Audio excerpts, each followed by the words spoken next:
pour exprimer, des choses qu'on ne peut s'empêcher d'observer autour de nous et qui devraient se faire s'interroger les gens. Je comprends pas que les gens suivent le dernier qui a parlé, le dernier qui a gueulé, c'est lui qui a raison.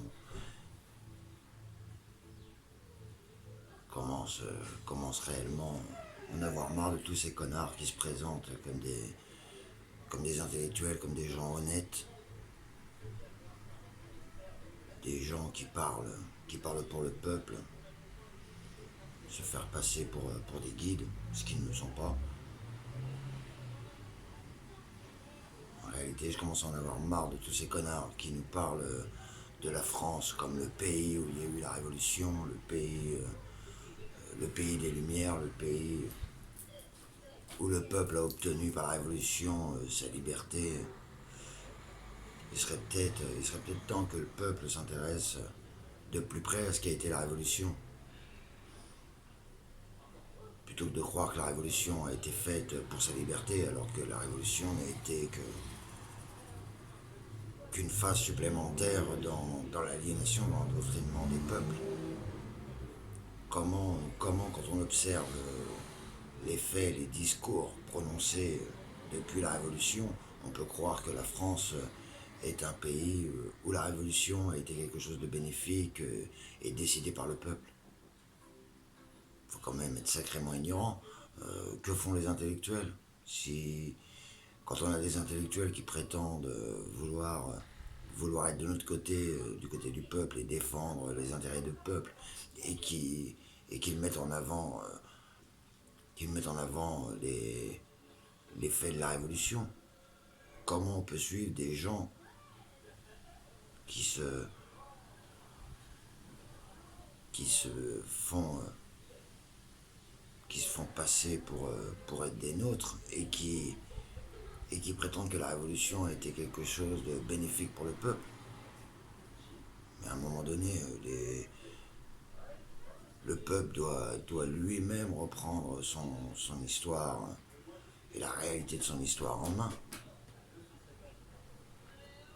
Qu'est-ce qu'a été la Révolution si ce n'est que la décision d'une certaine caste d'obtenir les leviers de pouvoir, mais des leviers de pouvoir qu'ils avaient déjà en réalité.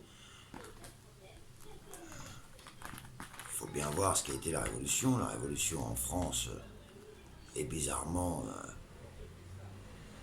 partout dans les peuples mis en avant en Occident sont arrivés dans la même période. Donc la Révolution, en fait, c'est un mouvement programmé de longue date, dans un enchaînement de faits qui amènent les peuples à subir la Révolution. Mais si le peuple avait une réelle conscience, il appellerait plutôt à une contre-révolution. La Révolution n'a été que le fait de quelques-uns se disputant le pouvoir, d'aller contre l'évolution naturelle des choses. La révolution n'est pas une évolution pour le peuple, ce n'est que la mise sous séquestre, la mise en esclavage avec d'autres méthodes des populations mondiales. Qu'est-ce qu'a apporté de bon la révolution? Qui a fait la révolution? Hormis des marchands qui ont pris le pouvoir sur ceux qui l'avaient jusque-là. C'est en réalité une adaptation aux mentalités évoluant de l'époque, à la compréhension des choses que le peuple commençait à avoir dans l'organisation de sa société, et qui ne sont que l'adaptation à une nouvelle manière de vivre de ceux qui concentrent les pouvoirs dans, dans quelques mains.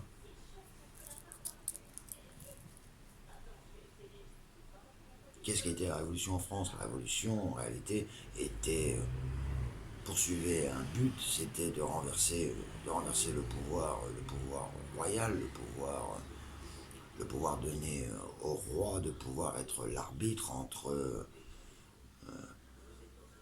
les seigneurs et la population, la plèbe. En réalité, ça nous ramène à la même logique que la République de Rome, euh, qui était une guerre entre les praticiens qui s'estimaient eux seuls légitimes à pouvoir gouverner, à commander les armées pour garder le contrôle des richesses naturelles et en priver la plèbe, en priver donc le peuple. Et la réalité de la République romaine, c'est que c'est un combat entre praticiens, donc les descendants des premières familles installées sur les terres et qui se sentaient du coup de génération en génération être les seuls à pouvoir gérer le business en fait, hein. On en revient toujours à là. La, l'accaparation des richesses naturelles, l'accaparation de l'énergie de la création vitale à la survie des communautés humaines.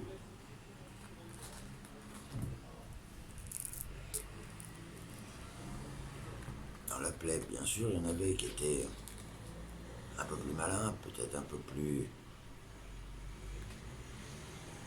accaparateurs, qui avaient accumulé un peu plus de richesses que d'autres dans la plèbe, et eux, au bout du compte, ont fini par négocier avec les praticiens pour obtenir une partie des leviers de commande du pouvoir, du pouvoir décider de comment utiliser la puissance de la force de travail de la plèbe installée sur les terres.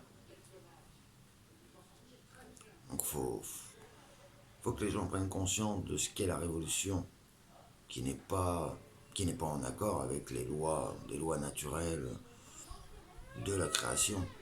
Et en réalité, la révolution n'a pour but que de changer les règles des lois du vivant, les soumettre à l'autorité de quelques-uns contre l'autorité du créateur. Après, on peut voir comme on veut le créateur, le problème n'est pas là. Mais à partir du moment où l'homme fait partie de la création et qu'il fait partie donc de toute cette nature, comment certains peuvent se prétendre légitimes et en droit de vouloir modifier les règles de la création, les règles créées par une force créatrice que personne ne peut soumettre, qui personne ne peut imposer sa volonté. On ne peut pas dire qui, qui est à l'origine de la création, comment la création s'est faite. On peut épiloguer, on peut créer des hypothèses, des théories pour dire bah voilà, ça s'est fait comme ça, de ça a évolué en ça et ainsi de suite. Mais de l'œuf ou la poule qui est le premier, on en revient toujours au même. Il y a eu création. Et nous ne pouvons, nous en tant qu'hommes, imposer notre volonté sans modifier les règles du vivant de la création. Et la révolution, en réalité, n'est que ça, de vouloir imposer à l'ordre naturel des choses une autre façon d'évoluer. Et en réalité, qu'est-ce que fait la révolution? C'est que d'effacer des lois naturelles et nous enlever la compréhension à nos peuples de comprendre ce qu'est la réelle liberté de l'homme né de la création. Donc faut arrêter le cinéma, faut arrêter de suivre des gens qui vous disent nous les principes de la révolution et ainsi de suite. On peut facilement aujourd'hui, grâce à Internet, retrouver retrouver les textes, retrouver les discours de ceux qui se prétendent amis du peuple et qui lui ont fait faire la révolution. Car en réalité, quand on regarde les phrases des uns et des autres, on s'aperçoit que ce n'est que de la manipulation, que ce n'est que du mensonge pour cacher le réel but qui était d'instaurer un ordre marchand qui transformerait toute la création en marchandise. Et on en est arrivé à un point où aujourd'hui, même l'homme est marchandise. Au départ, ils ont pris le contrôle des terres imposer, pour imposer la circulation des marchandises, et donc des marchandises vitales à l'homme pour se nourrir. On a imposé à l'homme un système de société qui est loin de la communauté, qui lui impose de donner sa force de travail à ceux qui sont en force d'autorité d'utiliser des armées, donc d'utiliser la violence pour les faire obéir. Et la réalité de la révolution, c'est bien celle-ci. On a l'aristocratie qui s'est mis à dos, à force d'abus, ceux qui du peuple avaient réussi à imposer par leur richesse le commerce, la circulation donc des denrées vitales au peuple, tout en lui faisant croire que ça serait bénéfique pour lui que les denrées alimentaires puissent circuler librement. Le peuple sans avoir à l'esprit que si on permettait aux richesses vitales pour lui de circuler, que ça serait uniquement dans le but de l'en priver et de le faire se soumettre du coup à l'autorité de ceux qui contrôlaient les routes commerciales, qui contrôlaient les richesses produites sur les terres communes. Et la réalité du droit privé n'a été que de priver le peuple de ses droits. Ces droits qui lui étaient donnés par la création, qui lui étaient donnés par la nature. Qui la nature bien faite, est capable, contrairement à ce qu'on nous dit, de nourrir tout le monde sur la planète convenablement, sans avoir forcément à se soumettre à une autorité qui n'utilise que la violence pour nous faire obéir. Et à partir du moment où ils détournent la vérité, où ils vivent que de mensonges, ils n'ont pas d'autre choix que d'imposer par la violence leurs idées. Donc les gens n'adhèrent pas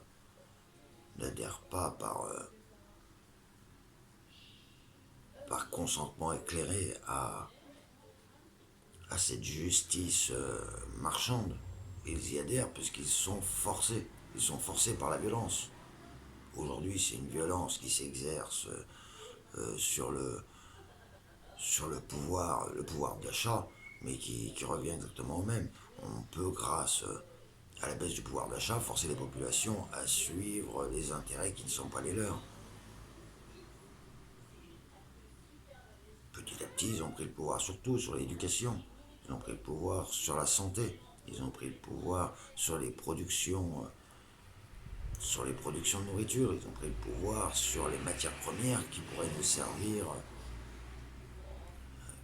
servir à construire nos communautés telles qu'elles avaient toujours été jusqu'à la Révolution française.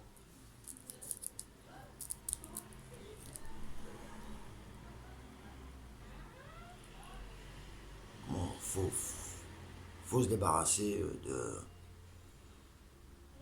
de tous ceux qui prétendent parler en votre nom, qui prétendent dans un esprit révolutionnaire. À partir du moment où quelqu'un vous parle de la révolution comme quelque chose de bénéfique, il faut que peut-être dans votre esprit ça allume une lanterne rouge. Renseignez-vous sur ce qu'est la révolution, la réalité de la révolution, et vous comprendrez que ceux qui vous parlent et qui prennent en exemple la révolution sont forcément soit des gros ignorants qui ne pensent qu'à nourrir leur ego, ou ou des fils de pute qui sont en réalité du côté des adversaires du peuple, qui sont ceux comme ceux devenus tribuns à l'époque de Rome, se sont crus admis dans la caste des praticiens. Et par ce biais, on cru qu'ils pourraient obtenir le même pouvoir que les praticiens. Mais les peuples doivent se réveiller, les peuples doivent s'interroger sur quelle est la réalité de l'humanité sur cette terre. Quels sont nos réels besoins vitaux. C'est en repartant de nos besoins vitaux, c'est en repartant des moyens de production et de reproduction de nos moyens vitaux qu'on revient vers l'essentiel de ce qu'est être un humain sur Terre. Et arrêter de croire en des faux concepts qui sont des concepts marchands qui sont là juste pour vous détourner du chemin droit. Et le chemin droit n'est pas celui des marchands.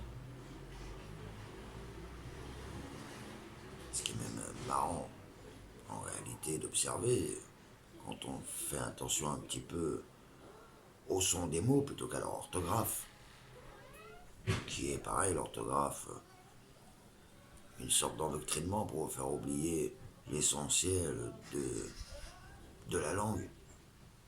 La langue qu'on exprime, le verbe qu'on exprime, la vibration qu'on énonce.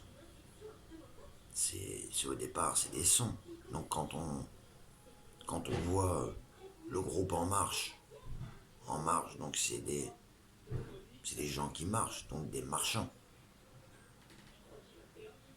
Est-ce que c'est pas étonnant que le mot marchand soit le même que pour ceux qui organisent le commerce et qui privent les populations de leur liberté?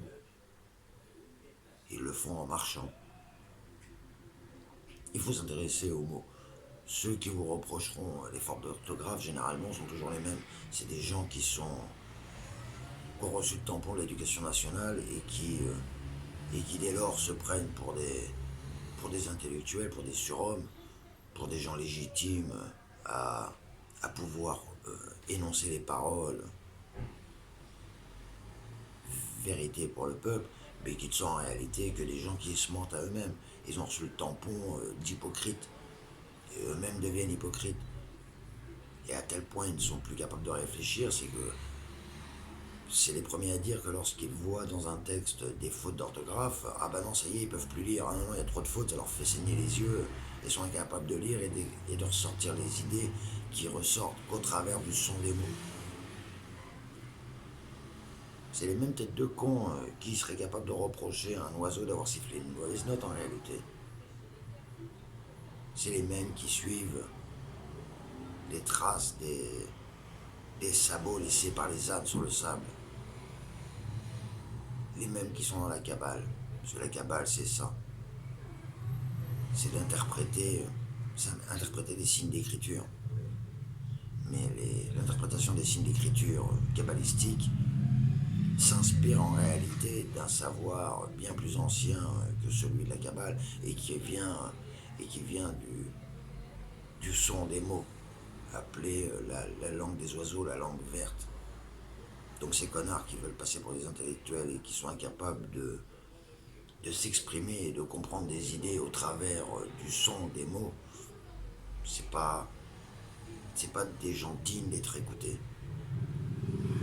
Car ils ne sont que capables de répéter ce qu'ils ont appris durant des années d'études, enseignés par des vendus qui répétaient les mêmes mensonges appris et qui donnent des bonnes notes. Pas celui forcément qui aura le plus de capacité à apprendre, mais celui qui aura le plus de capacité à se soumettre à l'autorité pour en faire les futurs dignitaires du pouvoir d'autorité, d'utiliser la puissance du peuple, la puissance qui est dans la force de travail. Et cette puissance, qui est dans les mains des prolétaires qui choisissent dans le mensonge des individus qui seraient censés représenter l'autorité, à qui ils donnent, à qui ils consentent l'autorité d'utiliser cette puissance. Donc on donne à des représentants le pouvoir d'utiliser la puissance. Mais le pouvoir sur la puissance n'est rien. C'est peut-être comme ça qu'il faudrait que le peuple se voie. Si à un moment donné, on nous dit qu'au XVIIIe siècle, une nouvelle caste constituée a pris conscience de sa puissance, c'est des gens du peuple qui ont accumulé des richesses, qui faisaient partie des 1-2% de la population, qui ont qui ont réussi par le commerce à créer des richesses. Et de toutes ces richesses, quand ils ont compris que c'était ça qui faisait tourner le commerce, plutôt que d'utiliser cette richesse pour le bien de tous, non, ils ont préféré faire pression sur l'aristocratie, en lui faisant comprendre que c'est eux qui avaient l'argent, donc que l'aristocratie, eux qui étaient propriétaires de terres accaparées, avaient plutôt intérêt à aller avec eux dans leur sens et de s'emparer des leviers de commande du pouvoir. Et pour ça, ils ont manipulé la population. Ils l'ont manipulé pas forcément avec des mots, ils l'ont manipulé, entre autres, par le contrôle qu'ils avaient sur la circulation donc de nos besoins vitaux, et ont privé la population de la capacité de se nourrir. Donc rapidement, la population, n'ayant plus la possibilité de faire vivre correctement leur famille, donc c'est un rapport à la santé encore. Donc grâce au contrôle qu'ils avaient sur la santé des gens, en les empêchant de pouvoir convenablement se nourrir, se chauffer, s'abriter, on a poussé le peuple à se rebeller. Et c'est des gens issus du peuple qui ont installé ce plan. Certainement les mêmes qui, des siècles auparavant,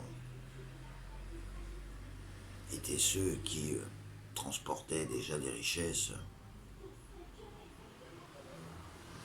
d'une communauté à une autre communauté. Ceux qui étaient sur les routes. Mais pourquoi étaient-ils sur les routes, tous ces gens-là? Tous ces mecs-là qui sont devenus les marchands, qui sont devenus les aristocraties et qui sont devenus ensuite des marchands. Certainement parce qu'ils s'étaient fait virer de leur communauté respective. Et le seul choix qu'ils avaient après, c'était en vagabond, d'une certaine façon. D'être les intermédiaires d'une communauté à l'autre pour amener les produits qu'une communauté pouvait avoir en besoin. C'est eux qui ont les premiers instauré l'idée d'échange de richesse accessible d'un endroit, inaccessible d'un autre. Les gens qui étaient déjà donc sédentarisés n'avaient pas le choix que de passer par ces gens-là qui eux faisaient la route pour pouvoir obtenir des richesses qu'ils avaient exploitées pour leur confort vital.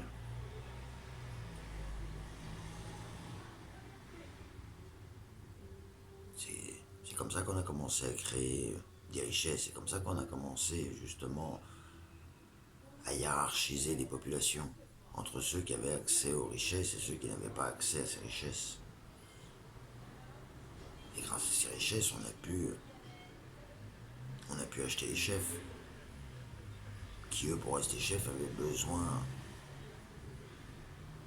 besoin de gens, les premiers, les guerriers, devenus armés, devenus une sorte de police qui protégeait les richesses de la communauté, qui était, qui était partagée par le chef.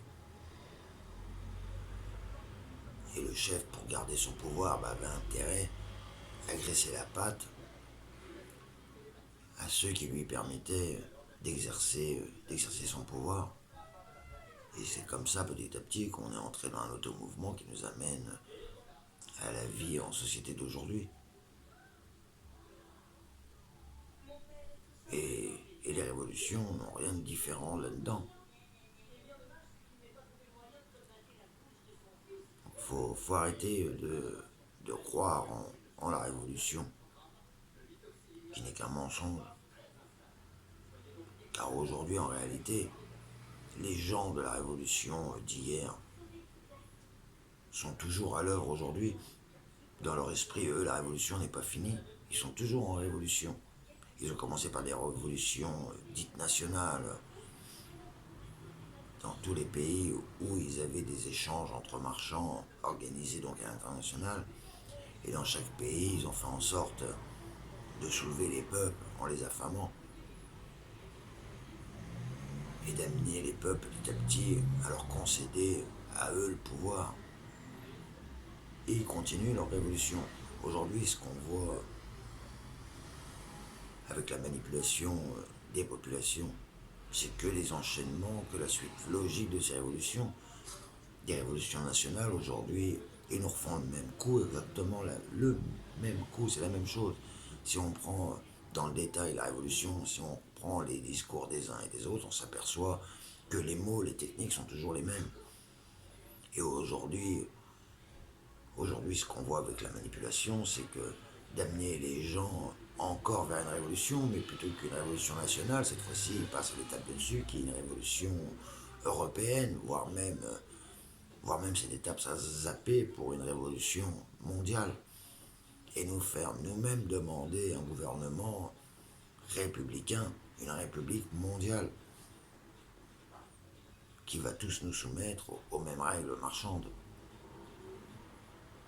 Des règles, parce que c'est pas des lois. Une loi, par définition, c'est quelque chose qui améliore la vie de l'humain. Qui peut dire aujourd'hui que les règles qu'ils nous font sur le masque et ainsi de suite sont des règles qui améliorent la vie de l'humain? C'est pareil, il faudrait revenir sur le Covid. On nous dit le Covid, la grippe et ainsi de suite. Et qui nous parle de ça? Qui, soi-disant de l'autre côté, nous focalise sur l'histoire du masque, nous focalise sur cette maladie, et nous empêche de regarder un peu plus loin que ce qu'on peut voir au travers des médias, ce qu'on peut voir même au travers des médias internet, contrôlés, manipulés par les mêmes marchands en vérité, et qui font travailler des agents qui se disent de l'autre côté, des agents qui nous parlent révolution, des agents qui nous disent oui le masque et ainsi de suite, c'est de la connerie. Mais qu'est-ce qu'on peut trouver si on cherche un petit peu plus loin sur internet? Qu'est-ce qu'on peut trouver comme son de cloche qu'on n'entend plus être énoncé? Il faudrait peut-être s'intéresser à des savoirs qui ont été déjà diffusés, mais que ces soi-disant chercheurs de vérité, que ces soi-disant alerteurs, que ces soi-disant amis du prolétaire n'énoncent plus. Il faudrait se rappeler un petit peu de Claire Sévrac. Qu'est-ce qu'elle nous disait, Claire Sévrac? Qu'est-ce qu'elle a mis en évidence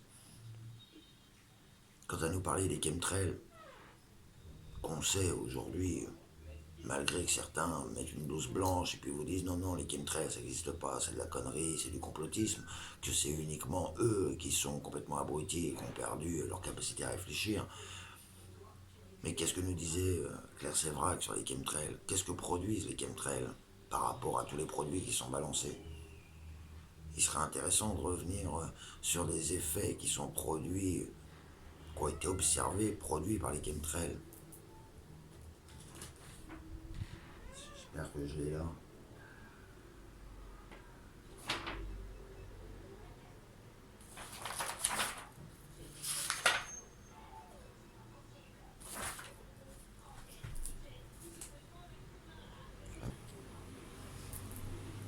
Donc oui, je reprends.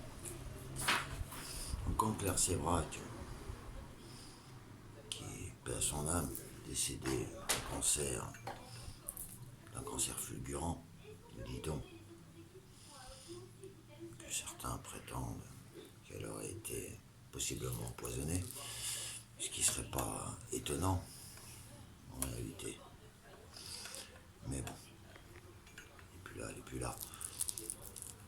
Mais aujourd'hui, quand les médias nous parlent du Covid, on nous parle de gens asymptomatiques et ainsi de suite, si, si on vous dit gorge irritée, toux, symptômes grippe, fatigue, difficultés respiratoires, difficultés cardiovasculaires, division du cerveau, destruction, chose. Enfin, bref, ça ressemble étrangement à ce qu'on nous présente être les symptômes de la Covid, telle qu'elle est appelée aujourd'hui. Elle a encore changé de nom, ça fait 3 fois que ça a changé de nom. Donc, automatiquement, vous allez penser, vous, Covid, et ceux qui se prétendent alerteurs et qui dénoncent les manipulations faites par le Covid, vont vous décrire certainement les mêmes symptômes.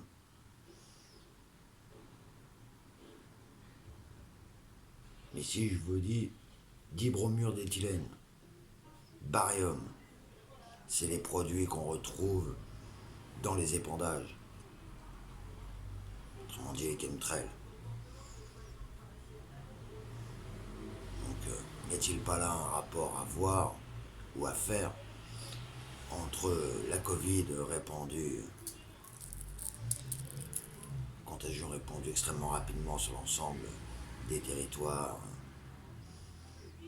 occidentaux, parce que la vérité, c'est que là où il y a le plus, de cas, bizarrement, c'est là où il y a le plus d'épandages qui sont faits depuis des années. Et si on voulait vous cacher la réalité, que c'est un empoisonnement voulu par les mêmes qui financent aujourd'hui les vaccins, pas besoin de citer leur nom, les mêmes qui travaillent pour les intérêts des laboratoires, et qui les possèdent, et qui les financent.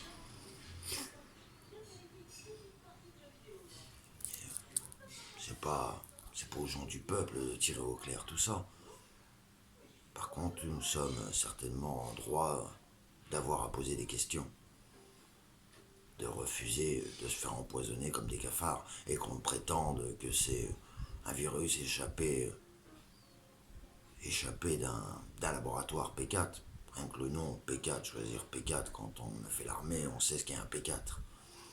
Donc d'avoir un laboratoire super sécurisé où les intellectuels y travailleraient en sécurité, qu'ils soient eux-mêmes enfermés dans une boîte, c'est une boîte, hein, qui se prénomme laboratoire P4, et certainement des questions sur le choix du nom à se poser.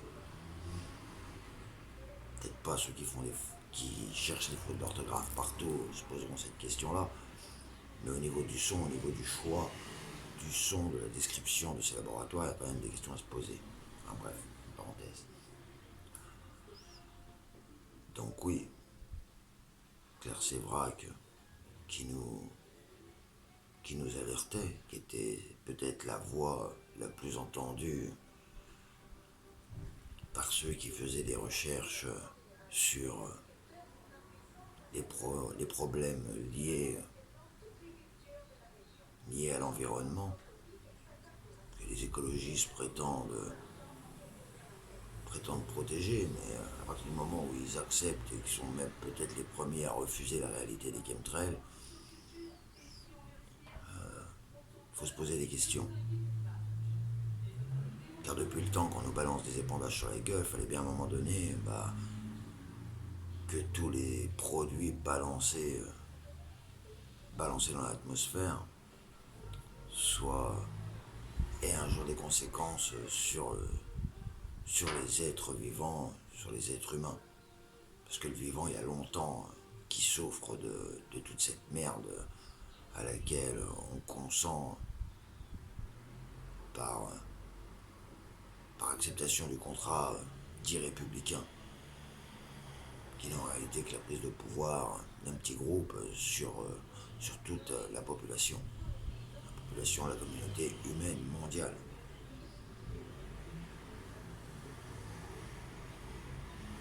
Donc je répète, le dibromure d'éthylène a les effets sur le corps, crée les symptômes de gorge irritée, tout symptômes grippe, fatigue, le barium, qui lui crée des difficultés respiratoires, des difficultés cardiovasculaires, des divisions du cerveau, et au passage détruit la couche d'ozone. L'aluminium, qui lui est responsable de la maladie d'Alzheimer, la maladie de Parkinson, la maladie de Lou Gehrig. Et on trouve entre autres dans les chemtrails des métaux lourds et des nanoparticules.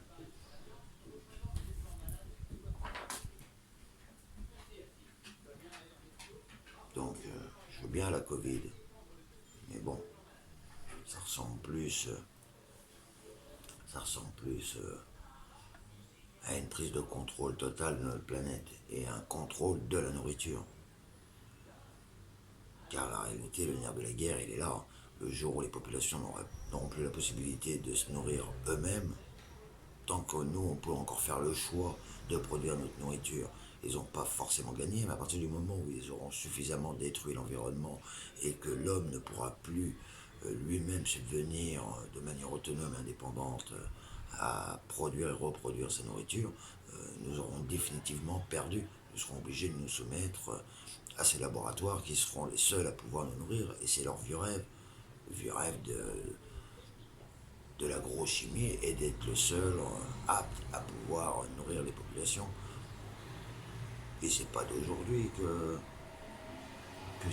c'est entrepris. Quand on se renseigne un peu, il n'y a qu'à demander aux agriculteurs. Les agriculteurs le savent très bien. Ils ne peuvent plus utiliser leurs propres semences. Ils sont obligés tous les ans d'acheter des semences génétiquement modifiées.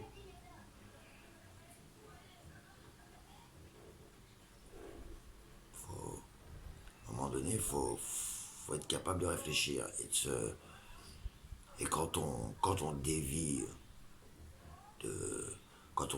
des sujets, enfin quand on dévie, qu'on va sur des sujets qui sont secondaires, qui sont là que pour nous endormir, faut s'arrêter, réfléchir et se refocaliser sur qu'est-ce que sont nos besoins vitaux.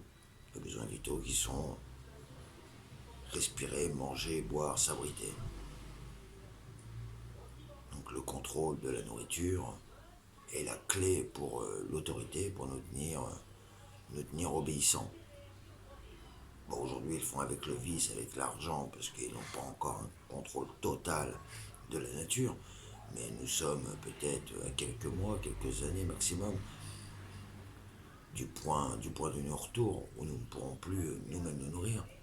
Quand on voit des vidéos sur les réseaux sociaux qui nous montrent les poissons sur le ventre par millions dans nos rivières, que ce soit en France ou à l'étranger, c'est partout pareil. Quel est le but si ce n'est empêcher la nature de se reproduire elle-même de manière naturelle et par ce biais empêcher les populations de pouvoir recréer pour chacun un écosystème fonctionnant de manière autonome et indépendante et qui permettrait pour chacun de se nourrir convenablement avec des aliments sains. On peut, si on reprend le contrôle de nos communautés, on pourrait très bien. Ils se sont créés des banques de graines où eux gardent des graines peut-être aujourd'hui disparues, mais qui sont conservées dans des banques à graines, dans le nord, à l'extrême nord de la planète, les endroits où elles pourront se conserver sans, sans conséquence à cause du soi-disant réchauffement climatique.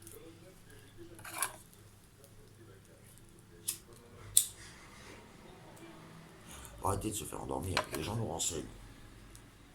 Et après, il faut savoir, même chez les menteurs, il y a des menteurs qui nous donnent des informations parce qu'ils ils mélangent leurs mensonges dans des vérités pour pouvoir qu'on leur fasse confiance et nous détourner de la réalité, du but recherché par les élites,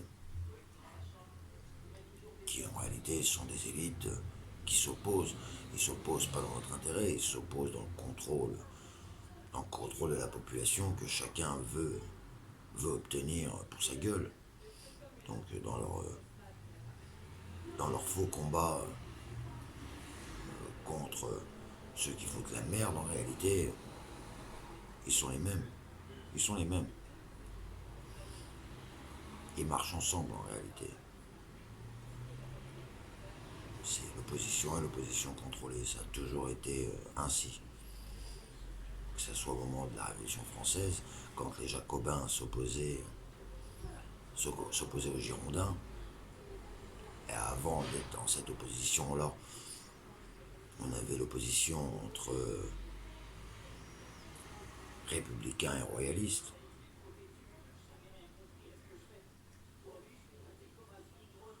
Avant encore, on avait les oppositions entre protestants et catholiques.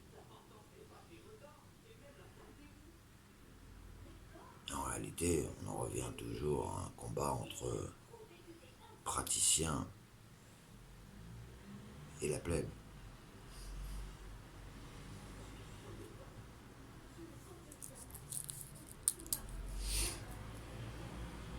Il faut, il faut à un moment donné prendre conscience de, du monde dans lequel on vit.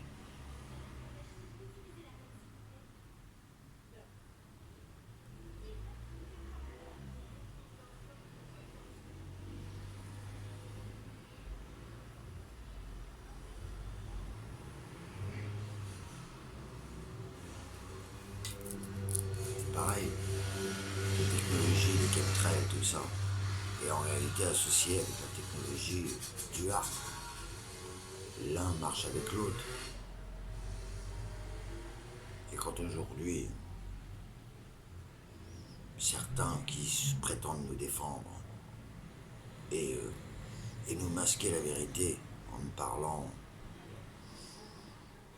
que de cette fausse maladie avec des réels symptômes, mais fausse maladie dans le sens où on cherche un virus qui n'existe pas, parce que le virus nous est balancé sur la gueule à longueur d'année depuis des années. Donc on peut mettre tous les masques qu'on veut. Le virus, d'une certaine manière, les poisons sont ingérés partout.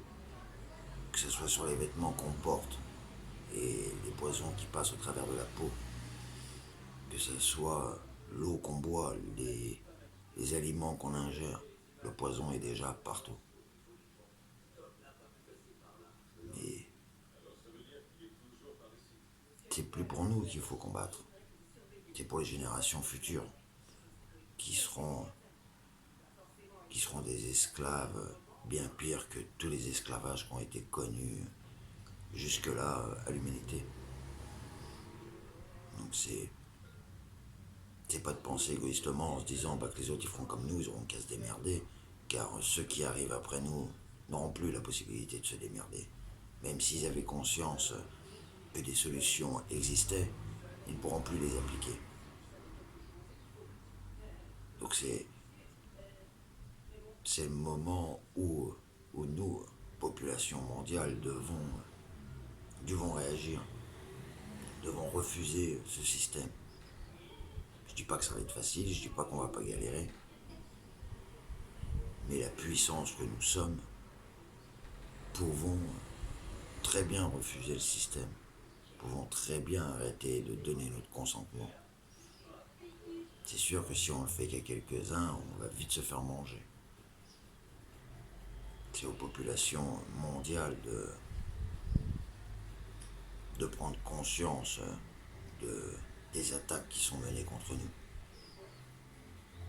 Car l'élite nous a déclaré la guerre, et c'est pas de quelques mois avec Macron et ainsi de suite, ou quoi, ça c'est la phase finale, d'une certaine manière, qui va nous amener à l'humain 2.0, avec le transhumanisme et ainsi de suite. Il faut s'interroger. Il faut s'interroger sur ces préfets qui prennent des arrêtés pour continuer de vous soumettre, pour vous focaliser que sur une fausse réalité qui crée.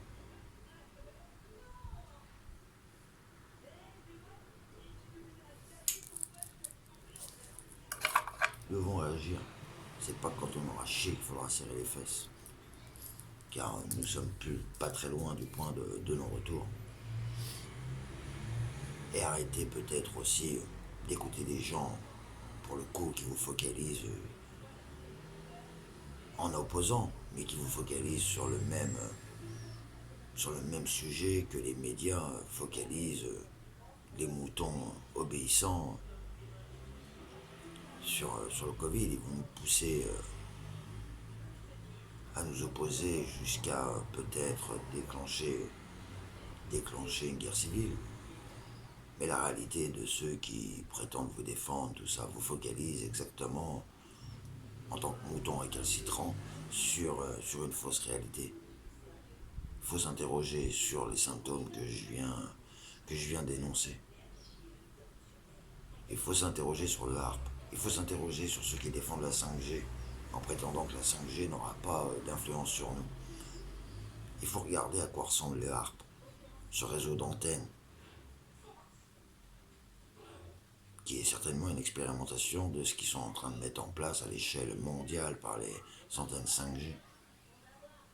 Quand on voit les premières antennes qui ont été créées pour la téléphonie mobile, tout ça, qui n'avaient pas besoin d'être disposées à peine tous les kilomètres. Il y en avait une par endroit et ça couvrait une zone suffisamment importante pour pas avoir une antenne tous les 50 mètres à mètre. Donc pourquoi aujourd'hui, avec la technologie qui a avancé, qu'on veut nous implanter des antennes 5G quasiment partout? Peut-être devons-nous nous interroger s'ils ne sont pas en train de mettre en place, par ce réseau d'antennes, soi-disant utile pour nous, pour le réseau 5G, même si vraisemblablement ça participe aussi à la 5G pour les objets connectés, pour pouvoir contrôler les futurs drones qui remplaceront les flics. Car si on ne peut pas mettre un flic derrière chaque individu, on pourra facilement mettre un drone contrôlé par intelligence artificielle derrière chaque individu. Et à ce moment-là, on l'aura dans le cul. On a beau croire qu'on pourra tirer dessus, les attraper avec des filets, l'intelligence artificielle, inspirée du mode de fonctionnement d'un insecte, pourra très facilement esquiver les attaques des hommes zombifiés qui n'auront plus de façon suffisamment de réflexes pour pouvoir attraper ces drones. Donc de croire qu'on peut attendre, qu'on peut être patient et de se dire, bon, quand les drones sont là, ce sera toujours temps d'agir. Non, ce ne sera pas temps d'agir. Car les antennes, quand elles seront toutes installées, ensemble reliées, fonctionneront, oui, pour la 5G, pour les réseaux connectés, comme je disais, mais fonctionnera aussi comme un harp. Sauf qu'au lieu d'avoir un harp dans une zone bien encadrée, protégée militairement, et sur lequel on ne sait rien, et ben le réseau du harp sera étendu à la surface de la planète. Qu'est-ce qu'ils feront avec quand on voit l'utilité déjà du harp aujourd'hui? Quand il sera étendu sur toute la surface de la planète, à quoi servira-t-il? Quand on voit les effets du harp aujourd'hui. Donc ceux qui défendent la 5G, ceux qui prétendent qu'il y aura pire après, C'est pas parce que peut-être derrière il y aura pire, bien sûr il y aura pire derrière. Mais il y aura pire surtout si nous laissons déjà ce réseau-là s'étendre, sans chercher à comprendre, sans forcer ceux qui se présentent comme des gouvernants, qui devraient être forcés de nous dire la vérité, mais en tant que personnes accusées, condamnées. Il faut les juger, c'est pas leur demander, comme on voit les commissions d'enquête, qui nous donnent des explications sur ce qu'ils étaient censés faire et qu'ils n'ont pas fait. Non, faut les juger, comme on jugerait, comme nous serions jugés par ces tribunaux à la solde des marchands, et qui sont là, nous, pour nous faire fermer notre gueule, nous enfermer, et laisser les gouvernants, eux, se comporter comme des criminels, sans jamais donner d'explications au peuple. C'est pas les explications qu'il faut qu'ils nous donnent pour pour nous faire aller dans le bon sens, dans le sens où ils nous doivent des explications. Non, il faut les juger. Il faut les juger. Mais pour pouvoir comprendre peut-être qu'il faille les juger, il faut déjà comprendre et accepter que le droit humain est au-dessus de leur volonté à eux. Les solutions existent. C'est à nous de faire en sorte de les appliquer. C'est à nous de comprendre la réalité de la création. Et que, comme nous, en tant que créatures, n'ont pas plus de pouvoir que nous sur l'humain. Et qui n'ont pas à décider dans notre dos d'installer un réseau ARP en nous faisant croire en plus que ça va être bénéfique pour nous, pour que certains abrutis réclament plus de 5G. Parce que ceux-là, en réalité, soit sont des gros abrutis, soit sont des complices. Et qui sont là pour vous induire en erreur, vous faire suivre un mauvais chemin, vous éviter de vous poser les bonnes questions, vous inciter à vous rebeller contre ce qu'on nous parle, ce qu'on nous dit du Covid, à se prendre la tête, à savoir traitement, pas traitement, et ainsi de suite, alors que la réalité, c'est que les poisons nous les balancent sur la gueule depuis des années.